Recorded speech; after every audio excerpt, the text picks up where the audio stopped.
Solution सरकार को निकालना है। हम लोग यहाँ इसलिए हैं कि 11 महीने से यहाँ नौजवान बच्चे बच्चियाँ बहनें भाई बैठे हुए हैं और अगर कोई उनकी बात नहीं उठाएगा तो ये हमारा फर्ज बैठता है कि हम उनकी मांग को उठाएं। आज हम लोग उनकी मांग को उठाने के लिए आए हैं और जब तक उनकी मांग पे कोई ठोस काम नहीं होता हम लोग यहाँ से नहीं लेंगे। ये सरकार को सोचना पड़ेगा, नौजवानों को तोड़ के जो नौजवान देश की रीढ़ है उनको कमजोर करके, उनको बेरोजगार करके, उनको मजबूर करके ये सरकार किस तरह से जो है ना देश को ताकतवर बना सकती है। सर, इतने लंबे अरसे से आप यहाँ पे बैठे हुए हैं, एक बार आप पहले भी आ चुके हैं, आखिर क्या वजह है कि सरकार आपकी मांग को मान नहीं रही है? सरकार युवा और महिला विरोधी, जैसे किसान मजदूर विरोधी ऐसे महिला विरोधी भी है और युवा विरोधी भी है, क्योंकि युवा अगर रोजगार करेगा, आर्थिक रूप से मजबूत होगा तो वो देखेगा कि देश में हो क्या रहा है। ये सरकार चाहती है कि चंद पूंजीपतियों का इस देश पे कब्जा हो जाए और वंचित वर्ग के लोग हैं, जो नौजवान हैं, महिलाएं हैं, वो सिस्टम से बाहर हो जाए, जिससे देश को आराम से बेच सकें। आज प्रयागराज में प्रधानमंत्री महिलाओं का सम्मान कर रहे हैं। यही बेटियां देखो लड़ रही हैं, रो रही हैं, आपने तो वीडियो बनाई है। ये यहाँ इतनी दूर पे, थोड़ी दूर पे प्रधानमंत्री है, यूपी में चुनाव है ना, वहाँ की महिलाओं पे बात हो रही है। वहाँ चना और वो चारा वारा देके महिलाओं के वोट छीनने का प्रयास किया, लूटने का।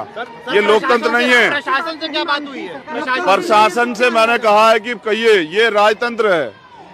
यहाँ शासक जो है झूठ बोल के राज करने की प्रक्रिया को आगे बढ़ाता, कहता 2 करोड़ रोजगार देंगे। कोई पूछने वाला है कहाँ है 2 करोड़ रोजगार? प्राइम मिनिस्टर जैसा आदमी झूठ बोलता है 15 लाख देंगे, कहाँ है? कहा कि इस देश की इकोनॉमी को देखो 5 ट्रिलियन बना देंगे, कहाँ है? माइनस में। अरे उनसे पूछो सब जाके प्रधानमंत्री से कि देश का रुपया, आप कहते थे कि अगर सरकार गलत हो तब जो है कमजोर होता है। आज 76 रुपए हो गए आपके राज्य में। महंगाई के वो हाल देखो क्या है। जब कच्चे तेल के दाम कम थे ना, तो भी यहाँ 100 रुपए पेट्रोल बिका है, डीजल 100 रुपए तक चला गया। ये ऐसी सरकार है।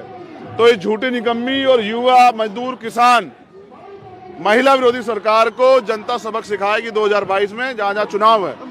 मोदी जी का एक नारा है, सबका साथ सबका विकास। ये नौजवान है, अब इनको ये भी वो हिंदुत्व का बड़ा नारा देते हैं। अब चेक आप एक एक आदमी से पूछ लो हिंदू कितने, मुसलमान कितने, आपको पता लग जाए।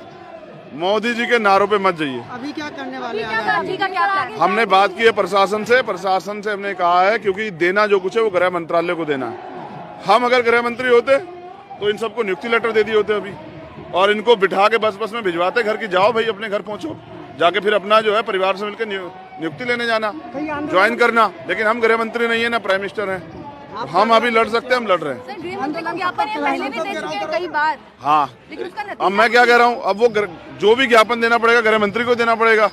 अब हम श्रीलंका के गृह मंत्री को तो ज्ञापन नहीं देंगे, ना ही देंगे। अमेरिका गृह मंत्री को नौकरी दो, हम भारत के रहने वाले, भारत के गृह मंत्री से बात करनी है, तो ज्ञापन भी इसलिए दे रहे हैं कि प्रक्रिया आगे बढ़े। जैसे किसानों की बातचीत हुई, सुनिए किसानों का हल कैसे निकला कि उनकी 12-13 राउंड में बातचीत हुई। हम ये चाहते हैं कि इनकी मांगों पे बातचीत हो और इनका हल निकले। सर, ये इतने लंबे समय से चल रहा है, क्या लगता है इस प्रदर्शन का कुछ असर यूपी चुनाव पे पड़ेगा? बिल्कुल पड़ेगा। नौजवान जब तय कर ले और समझ जाए कि वोट की वैल्यू क्या है, फिर देखो फर्क पड़ता है। सर, मोदी जी कह रहे हैं कि यूपी में फिर बाबा जी आ रहे हैं। अब मोदी जी तो पता नहीं क्या क्या कह रहे थे, वो तो बंगाल में भी कह रहे थे आ रहे हैं। उपयोगी बता रहे हैं योगी जी को।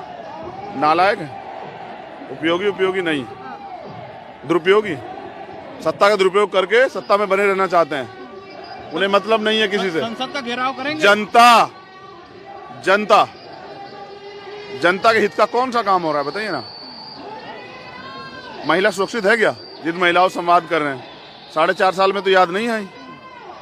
मैं समझ रहा हूं कि यूपी चुनाव की वजह से सरकार ने किसान कानून वापस लिए हैं और अब SSC GD के बच्चों को भी अधिकार देने पड़ेंगे। हम इसको वोट से जोड़ने का काम करेंगे इस आंदोलन को। हम जहाँ भी आंदोलन होता है, आंदोलन वापस लिया है, वो चुनाव की रणनीति। हाँ बिल्कुल, मुझे क्या सबको पता है। ये अब अगर आप वापस इनको नियुक्ति आधार बना के आप इनको भी, हाँ हम इनसे कहेंगे अगर आज आपकी मांग ना मानी जाए तो जहाँ बीजेपी की रैली हो वहीं चले जाओ आप लोग, अपने बैनर पोस्टर लेकर। प्रधानमंत्री जो आए, गृह मंत्री आए, मुख्यमंत्री आए, कहो कि रोजगार कहाँ जाए, 69,000 शिक्षक भर्ती वाले किए हैं। ये सरकार सुनती नहीं है। प्रधानमंत्री वहीं है और वहीं 69,000 शिक्षक भर्ती के बच्चे हॉस्पिटलों में भर्ती हो गए हैं भूख हड़ताल से। सुनती नहीं, सुनाना पड़ता है। कैसे सुनेगी? जनता लड़ेगी, क्या करे जनता? अब हथियार तो उठाने से रही, ये तो लोकतंत्र है ना, तो आप विरोध करेगी। लेकिन आप अक्सर कहते हैं कि धमाके की जरूरत होती है उनकी बहरी सरकार को सुनाने की। वो तो हम करते रहते हैं, उसके लिए नौजवानों की जरूरत नहीं है। आज कौन सा धमाका कर रहे हैं? बना रहे हैं, प्लान है, बना रहे हैं। प्लान है, बड़ा प्लान है। प्लान ऑफ एक्शन क्या है सर? यहाँ से क्या करने वाले? बता दिया आपको, कुछ बचेगा ही नहीं। बहुत सारे कैमरों से रिकॉर्ड हो रहा है ना। अभी तो बच्चे जो कहें, अगर बच्चे कहें कि जेल, हम तो जेल जाने के लिए तैयार बैठे हैं। अगर गृह मंत्री जेल भेज दे, धन्यवाद उनका। मुकदमे डरते नहीं है। जब लोग कलाई में घड़ी पहनते तब हम हथकड़ी पहने हुए लोग हैं। हमें क्या मतलब इन सब चीजों से। अगर उनके हक की लड़ाई के लिए कोई बलिदान देना पड़ा या कोई कुर्बानी तो देंगे। आपके नाम से इन बच्चों में इतना जोश है कि कल से ही तैयार बैठे हैं ये जेलों में जाने के लिए, हथकड़ियां पहनने के लिए। हाँ, क्योंकि ये हमसे नहीं, ये जो देश के लिए जिन्होंने बलिदान दिए, मांगने क्या है? नौकरी कौन सी मांग रहे हैं पता आपको? ये कांस्टेबल की, SSCGD कांस्टेबल की नौकरी, वर्दी मांग रहे हैं और देश की सुरक्षा करना चाहते हैं। देश की सुरक्षा बाहर से और अंदर से युवा जब खड़ा होकर करे तो देश ताकतवर हो। सीमा पे तो जवान चाहिए, लेकिन देश के नौजवान को नौकरी नहीं दोगे। अभी तो वैसे भी जरूरत है, इतने जवान शहीद हुए हैं, तो नौकरी की ज्यादा जरूरत है। सरकार ने तो कहा संसद में कि 2 लाख पद है, हम पे तो दे दो। ये तो 54,000 है सिर्फ, आपके और बाकी पद बच जाएं। ये तो फिट हैं, मेडिकल तक हुआ है इनका, इनके लिए कोई दोबारा टेस्ट थोड़ा ही कराना है।